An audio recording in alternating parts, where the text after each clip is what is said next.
¿Qué tal, muchachos? Buenas tardes. Espero que estén pasando este fin de semana muy bonito al lado de su familia. Hoy quiero compartir con ustedes la progresión 11 de lengua y comunicación 2. Ya vamos en la 11, gracias a Dios. Bueno, esta progresión nos habla de lo siguiente.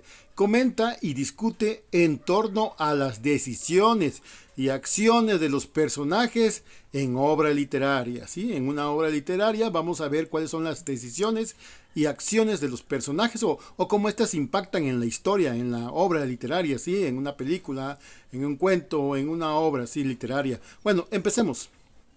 Vamos a leer un ratito y vamos a ir explicando. Primeramente vamos a hablar de las decisiones de los personajes en una obra literaria. En narrativa, los personajes toman decisiones continuamente. Eligen tomar leche, sola o con cereales, ir al colegio andando o en autobús, saltar al carro o jugar básquet prisionero. La mayoría de estas decisiones no les afectan demasiado, pero son las que tejen la trama final de la historia.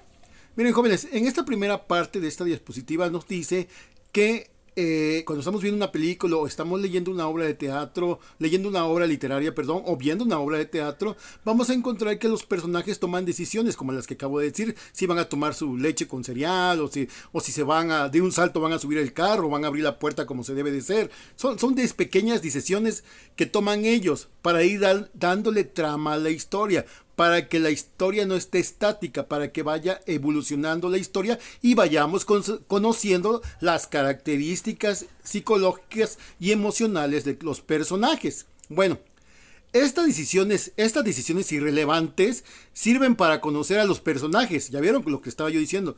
Para mostrarnos el entorno, o sea, en dónde vive, en dónde se desenvuelve, para evitar que las escenas sean estáticas y para apoyar la credibilidad de la obra. Sirven las escenas irrelevantes, entre comillas, sirven para darle credibilidad a la obra, para mostrar el entorno donde se está desarrollando la narrativa o la obra, ¿no?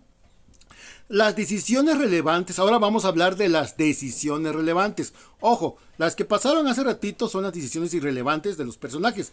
Ahora vienen las decisiones relevantes, las decisiones importantes que toman los personajes dentro de una obra. Perdón, tantito. Las decisiones relevantes son las que tienen consecuencias para los personajes. Por ejemplo, si un personaje, bueno, vamos a suponer que vienen dos personas, ¿no? Dos personajes, ¿no? Dos protagonistas corriendo, que los vienen persiguiendo algunos malhechores. Y vienen arriba saltando edificios, ¿no? En la azotea de los edificios. Y ellos toman la decisión de saltar. Uno de ellos pasa bien y el otro salta del tejado, un tejado alto, pero cae. Es posible que se rompa la cabeza o que se muera. Entonces, esa decisión de haber saltado puede cambiar el trama de la historia. Puede cambiar para bien o para mal la historia de acuerdo a la narrativa de la historia, ¿sí? Se trata, por lo tanto, de decisiones que afectan a los personajes, modifican el sentido de la historia de forma que si las eliminamos, la historia cambiaría. Claro que sí. Por ejemplo, de estas dos personas o dos personajes que le hablé, uno de ellos cae y resulta que eran hermanos. La que sobrevivió a la persecución quedará molesta y a lo mejor toma una decisión de venganza, a lo mejor en la historia, ¿no?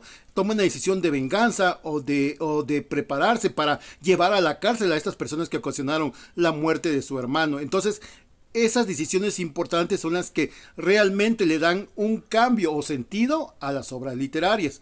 Bueno, por ejemplo, ahora vamos a hablar de las decisiones irrelevantes y relevantes. Por ejemplo, no es lo mismo, claro, tirar un plato de cereales contra la pared y pasar hambre un ratito que saltar del tejado y romperte la cabeza. Claro que no es lo mismo. El primer ejemplo de tirar un plato de cereales contra la pared, pues nada más nos va a esa decisión que tomó el personaje, nos está mostrando un momento emocional del personaje. Y en la segunda parte, donde toma la decisión de saltar del tejado, ¿no? Un tejado alto de una azotea, toma una decisión que puede cambiar toda la historia de la narrativa o de la obra literaria, ¿sí? Porque se puede romper la cabeza y puede quedar desmayado y ser atrapado por los malhechores.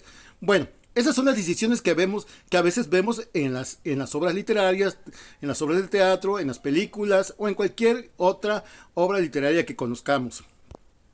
Ahora vamos a hablar de las acciones de los personajes en una obra literaria. Las acciones de los personajes pueden explicarse por sus intereses, su personalidad, la relación con otros o las situaciones vividas. Si entendemos sus motivaciones, es decir, aquello que mueve las intenciones del personaje para realizar determinada acción, podremos conocerlos y comprender la historia. Bueno, aquí nos dice que los personajes tienen acciones o llevan a cabo acciones por su relación con otras personas, por su personalidad o interés o por situaciones que han vivido, ¿no? Vamos a poner el ejemplo de la película de Batman, ¿no? Donde sale Batman y el Guasón. Los dos tienen motivaciones diferentes en la película, ¿no? Batman trata de salvar al mundo de las garras de los malhechores de Ciudad Gótica.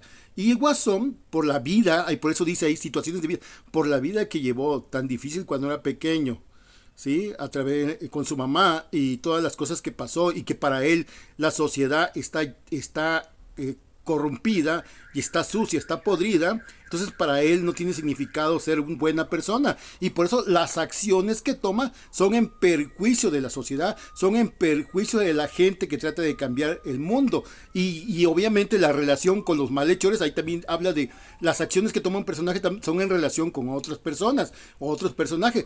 La relación que tiene el Guasón dentro de la película se relaciona con malhechores, con bandidos, entonces obviamente sus acciones tienen que ir encaminadas a estas escenas de violencia y de maldad. En cambio Batman, pues su relación es toma la decisión, él es una persona rica, es Bruce, y es una persona rica que toma la decisión de tener el dinero y emplear el dinero para hacer el bien, ¿sí? Para vengar de alguna manera o ayudar a las personas que sufren violencia en la sociedad, como a él le pasó cuando mataron a sus padres, ¿no? Él tiene situaciones de vida difíciles, pero las enfoca a el bien, porque ama y quiere a la sociedad. Bueno, la acción narrativa está formada por todos los acontecimientos y situaciones que componen la narración. Generalmente la acción narrativa se organiza en una estructura básica. O sea, las acciones que vamos a ver en una obra literaria, en una obra de teatro, en una película, tienen una estructura, tienen un inicio. Vamos a ver acciones al inicio de la película o de la obra. Vamos a ver acciones en el nudo, en el desarrollo. Y vamos a ver acciones de los personajes en el desenlace. Aunque este orden puede alterarse, dando lugar a estructuras diferentes. Claro, no siempre en las obras literarias vamos a ver acciones enfocadas en el inicio o nudo en el desenlace. Hay obras que hay películas incluso, o documentales o novelas literarias que comienzan del final. ¿Cómo del final van a decir? Por ejemplo, una novela o una obra literaria policíaca, criminalista, siempre empiezan cuando encuentran a la persona fallecida, muerta.